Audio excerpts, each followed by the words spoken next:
bienvenidos y bienvenidas a la tutoría de informática para quinto grado hoy, martes 8 de junio del año 2021.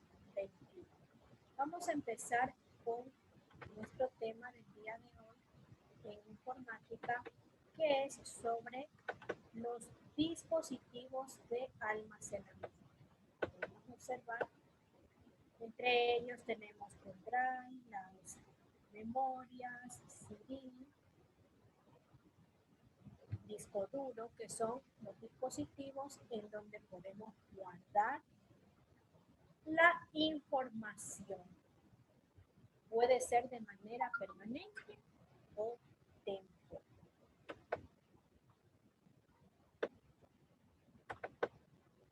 En nuestro esquema podemos observar que entre algunos de los dispositivos de almacenamiento tenemos las memorias flash, como son los pendrive, tenemos CDs, DVDs, discos duros, tarjetas SD, que también pueden ser las mini SD o micro SD, según la utilización que cada uno vayamos a dar a estos respectivos dispositivos. Bien, entonces una vez que hemos conocido cuáles son, ya de varios conocemos la forma, sabemos a qué se refiere cada uno de estos, en qué se trata, en qué se basa, vamos ahora a revisar cómo ha sido la evolución, ¿sí? Es decir, cómo ha ido cambiando la forma, productividad en cuanto a estos dispositivos. Vamos a observar con atención.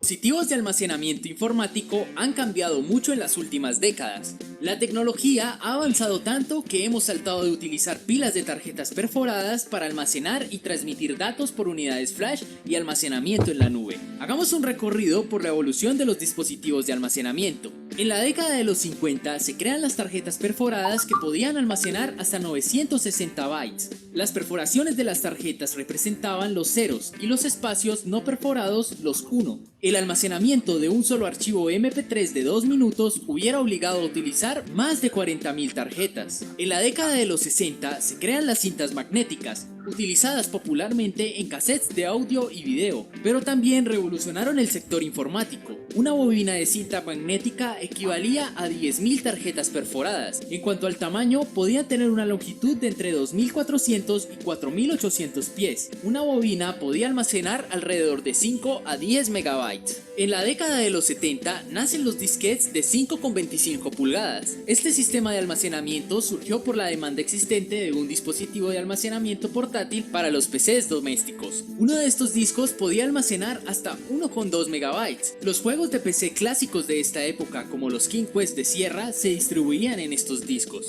En la década de los 80 se crean los disquetes de 3,5 pulgadas. Alcanzaron gran popularidad por su combinación de carácter portátil y durabilidad, lo que los hizo perdurar por 3 décadas. Un solo disquete podía contener un archivo de texto de 375 páginas a un espacio. En la década de los 90 son fabricados los CDs que revolucionaron la industria de la música. Su capacidad de almacenamiento es 450 veces superior a la de un disquete. Podía contener 80 minutos de tu música favorita o un total de 700 megabytes. Más tarde, en los 90, se crearon los discos zip. Uno solo de estos discos puede almacenar entre 100 y 750 megabytes. Se convirtieron en el dispositivo de almacenamiento preferido a finales de la década. Su gran capacidad y su velocidad de reproducción y grabación los convertían en la opción ideal para hacer backups. En la primera década del siglo XXI se crearon las unidades flash. Pueden almacenar entre 8 megabytes y 256 gigabytes. Representaron un enorme avance de la tecnología de almacenamiento de usuario final. Eran rentables, fáciles de usar. Una sola memoria podía almacenar casi 200.000 páginas web de ese entonces. En los 2000 nacen los discos duros portátiles. Pueden almacenar entre 25 GB y 4 TB y son útiles para hacer backups y archivos de gran tamaño. Un terabyte puede contener alrededor de 16 días de video en calidad DVD. Las opciones de almacenamiento actuales son prácticamente ilimitadas gracias al almacenamiento en la nube, disponible desde cualquier dispositivo con conexión a internet. Si el video te gustó, dale like, compártelo y suscríbete. Bien, hemos revisado lo que corresponde a la evolución de todos estos dispositivos de almacenamiento. Acorde a cada una de estas épocas nos iba indicando cómo ha ido cambiando y la utilización para cada uno de ellos.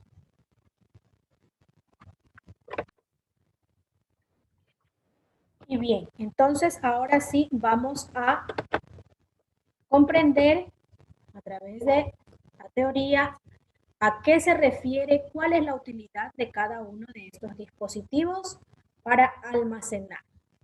Si nos permiten guardar todo tipo de información digital, como nos manifestaba en el video, pueden ser en grandes cantidades también según la capacidad de este dispositivo, y podemos mantener el respaldo que nosotros necesitemos para trabajar en lo posterior con esta información, ¿ya? Asimismo nos sirve para poder trasladar de un computador a otro, de un dispositivo a otro, puede ser un iPhone, puede ser una tablet, a cuál de estos queremos llevar o traer la información.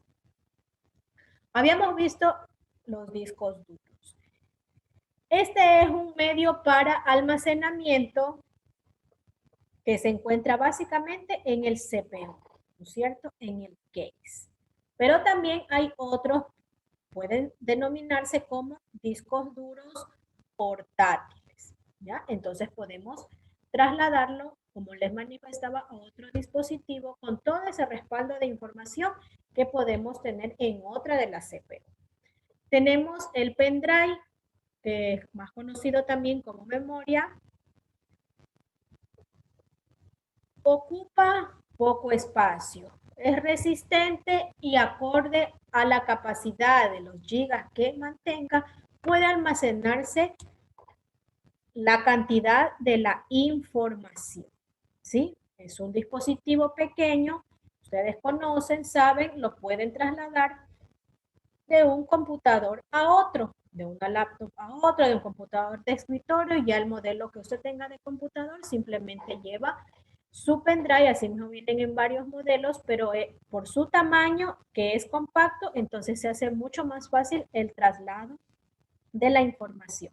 Asimismo tenemos las tarjetas, como les mencionaba, las SD, mini SD o micro SD. Hay lectores parecidos a un pendrive, ¿no es cierto? En donde podemos colocar estas tarjetas para poder desarrollar y verificar qué tipo de información tienen. Estas tarjetas se utilizan mucho también en nuestros celulares, en nuestros iPhones, ¿verdad? Porque ahí podemos trasladar la información, pueden ser videos, fotos, lo colocamos en el lector de memoria, en el lector de tarjeta y procedemos a reproducirlo en nuestro computador, ¿sí? Por eso habla de que lo podemos manejar en dispositivos portátiles, ¿sí? Son rápidos, tienen mucha capacidad y lo que más gusta a los usuarios es por su tamaño, que nos hace más fácil para poder trasladar esta información. Y finalmente el CD o DVD, el disco que nosotros conocemos usualmente, en donde almacenamos la información, ya no son tan utilizados como cuando recién pudimos observar este tipo de dispositivos, este tipo de medios. Pero aún ciertas instituciones, para cierto material bibliográfico, todavía se pueden utilizar. Eso pues lo trabajamos siempre en una computadora, que es la que tiene la lectora de CD, ¿sí? Ese pues no lo podemos ingresar en un iPhone, pues no tiene el respectivo lector, sino que lo debemos reproducir específicamente en el computador, a diferencia de otros dispositivos de almacenamiento que sí nos permite poderlos manejar en todos los dispositivos como tablets, iPhone y computadores, sea de escritorio o sea portátiles. Bien, entonces con esto debemos culminar nuestro tema sobre los dispositivos de almacenamiento, que debe quedar muy claro para qué sirven, de qué tamaño son, cómo podemos acceder y el cuidado que debemos tener siempre para con ellos, ya que alguna situación en un entorno de humedad, en un entorno que no corresponda, donde deben estar estos dispositivos, puede ocasionar su daño parcial o total. Bien, las recomendaciones de siempre en cuanto a informática, por favor, al momento de descargar información de internet, tengan en cuenta que venga de fuentes confiables para evitar daños en sus dispositivos. Por lo general deben hacerlo con la supervisión de un adulto para que pueda revisar si lo que usted está descargando corresponde y compete a la necesidad y la revisión que deben hacer siempre para cada uno de los dispositivos, tenerlos en óptimas condiciones y poder trabajar y recibir sus respectivas tutorías. Me despido indicando que debemos seguirnos cuidando, debemos seguir empleando las medidas de bioseguridad, el uso de mascarilla, el alcohol, la desinfección, el distanciamiento social. Muchísimas gracias por la atención y nos veremos en la próxima tutoría de informática. Cuídense mucho y pórtense bien.